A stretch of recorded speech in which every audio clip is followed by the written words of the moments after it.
బీహార్ రాష్ట్రంలో ఎన్నికలు రాబోతున్న తరుణంలో సుప్రీంకోర్టు ఇప్పుడు ఎలక్షన్ కమిషన్ ఆఫ్ ఇండియాకి ఒక వార్నింగ్ ఇచ్చింది.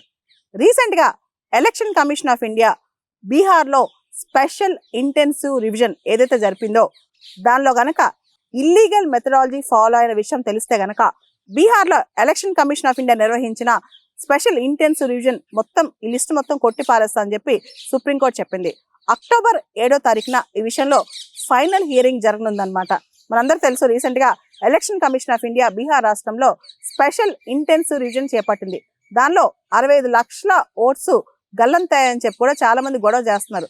ఈ విషయంలో అపోజిషన్ పార్టీస్ కూడా చాలా ఘాటుగా స్పందించాయన్నమాట. చాలా కేసులు సుప్రీంకోర్టుకి వెళ్ళాయి. అసలు ఈ స్పెషల్ ఇంటెన్సివ్ రివిజన్ మొత్తం కొట్టేయమని చెప్పి కూడా కేసులు పడ్డాయి. అయితే ఎస్ఐఆర్ నేను కొట్టేనని ఏదైతే methodology election commission of India follow అయిందో దానిలో ఇల్లీగాలిటీ అని జరిగితే మాత్రం ఖచ్చితంగా అది మొత్తం కొట్టేస్తానని సుప్రీంకోర్టు వార్నింగ్ ఇచ్చిందనమాట. అక్టోబర్ 7వ తారీఖు తర్వాత సుప్రీంకోర్టు ఆఫ్ ఇండియా ఏదైతే ఎస్ఐఆర్కి సంబంధించి బీహార్ స్పెషల్ ఇంటెన్సివ్ రివిజన్ సంబంధించిన జడ్జిమెంట్ ఇవ్వబోతుందో అది కేవలం బీహార్కే కాదు, భవిష్యత్తులో జరిగే స్పెషల్ ఇంటెన్సివ్ రివిజన్స్ మొత్తం election commission of India voter list లో తీసుకొచ్చి అన్ని రివిజన్స్ కి వర్తిస్తుందని చెప్పి కూడా సుప్రీంకోర్టు చెప్పుకొచ్చింది.